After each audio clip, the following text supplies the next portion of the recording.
Paper വെച്ചിട്ടല്ലാതെ ഈ cinema നിങ്ങൾക്ക് സമാധാനമായിട്ട് തിയേറ്ററിൽ ഇരുന്ന് കാണാൻ പറ്റില്ല. കാരണം നിങ്ങൾ നിക്കറ് കൂടെ പെടുക്കും. അമ്മാതിരി സിനിമ ഈ വർഷം എന്നുള്ളതല്ല, ഇതുവരെ ഇറങ്ങിയിട്ടുള്ള ഹൊറർ സിനിമകളിൽ ഏറ്റവും ബെസ്റ്റ് സിനിമകളിലൊന്ന്. പറഞ്ഞുകൊണ്ടൊന്ന് ഒബ്സഷൻ എന്നുള്ള സിനിമയെക്കുറിച്ചാണ്. ഇപ്പോൾ ഹോളിവുഡിൽ ഇറങ്ങിയിട്ടുള്ള വെറും 8 കോടി രൂപ ബഡ്ജറ്റിൽ തയ്യാറാക്കിയിട്ടുള്ള ഒരു സിനിമയാണ് ഒബ്സഷൻ. റിവ്യൂലേക്ക് പോകുമ്പോൾ വേറൊരു കാര്യം പറയാം. ഈ റിവ്യൂൽ പറയുന്ന അഭിപ്രായം തികച്ചും വ്യക്തിപരമായ അഭിപ്രായം മാത്രമാണ്. നിങ്ങൾക്ക് ഈ സിനിമ കാണുമ്പോൾ മറിച്ചൊരു അഭിപ്രായം തോന്നിയേക്കാം.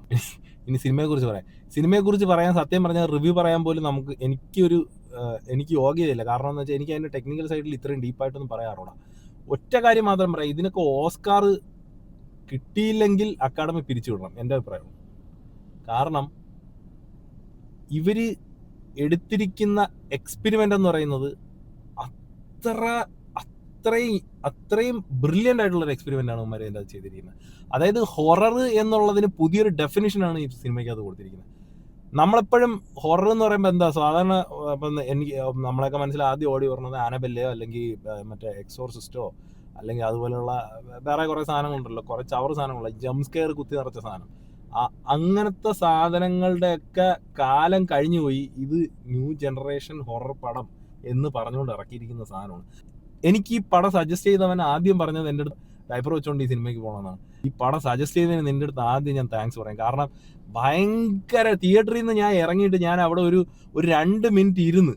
കാരണം എനിക്ക് ആ നടുക്കം വിട്ടുപോയിട്ടില്ല, കയ്യിലെ വിറയൽ മാറിയിട്ടില്ല. ആ ലെവൽ സ്റ്റഫ്. ഞാനിത് പറയുമ്പോൾ ഞാനത് എക്സാഗ്രേറ്റ് ചെയ്ത് പറയുന്നതാണെന്ന് നിങ്ങൾ വിചാരിക്കുകയേ ചെയ്യരുത്. ഈ ജംപ് സ്കെയർ എന്നുള്ള സാധനം ഇതിൻ്റെ അകത്ത് വളരെ ലിമിറ്റ് ചെയ്ത് ലൈറ്റ് സൗണ്ടിൻ്റെ ഏറ്റവും പെർഫെക്ഷനിൽ ചെയ്തിട്ടുണ്ട്. Light sound, especially light.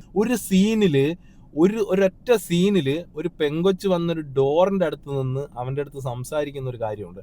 ആ സംസാരിക്കുമ്പോൾ അവളെ മുഖം കാണാനില്ല, അവളെ മുഖത്ത് ലൈറ്റ് ഇല്ല, അവളെ മുഖത്ത് ആ ഭാഗത്ത് എങ്ങും ഒരു വെളിച്ചമില്ല, ഇരുട്ടത്താണ് നിന്ന് സംസാരിക്കുന്നത്. ബാക്കിൽ മാത്രം കുറച്ച് ദൂരെ മാത്രം സ്ട്രീറ്റ് ലൈറ്റിന്റെ ഒരു വെളിച്ചം മാത്രം കാണാം. ഇതിന്റെ അകത്ത് അവളെ കണ്ണ് തിളങ്ങുന്നുണ്ട്. അതായത് അവളെക്കുറിച്ച് അതിൽ അവളെ ക്യാരക്ടർ എന്താണെന്ന് എങ്ങനെ മാറി എന്നുള്ളത് കാണിക്കുന്നതാണ്. പേടി എന്ന് പറഞ്ഞാൽ പൊന്നു മക്കളെ, പേടിച്ച് പണ്ടാരം തുടങ്ങി. ഇത് പല ലെവലിലാണ് കയറി പോകണം. ആദ്യം നിങ്ങളെ പതുക്കെ പേടിപ്പിക്കും, പിന്നെ നിങ്ങളൊരു ഇന്റർമീഡിയറി പേടിപ്പിലാണ്, അത് കഴിഞ്ഞിട്ട് അവസാനം കൊണ്ടുവന്നൊരു പൊട്ടിയിട്ടുണ്ട്. നിങ്ങൾ ഈ ഹൊറർ ഇഷ്ടപ്പെടുന്ന ആൾക്കാരാണെങ്കിൽ നിങ്ങൾ ഈ സിനിമ മിസ് ചെയ്യരുത്, ഒരിക്കലും മിസ് ചെയ്യരുത്. കാരണം എനിക്കിതിന്റെ കാരണം പറഞ്ഞു തരാൻ വയ്യ. പോയി കാണും. എനിവേ, ഞാൻ ഭയങ്കര സന്തോഷത്തോടെയാണ് പറഞ്ഞത്, തിയേറ്ററിൽ നിന്ന് ഇറങ്ങിയിരിക്കുന്നത്. ഭയങ്കര ഹാപ്പിയാണ്. It's A wonderful movie. ഉറപ്പായിട്ടും കാണൂ. Signing off.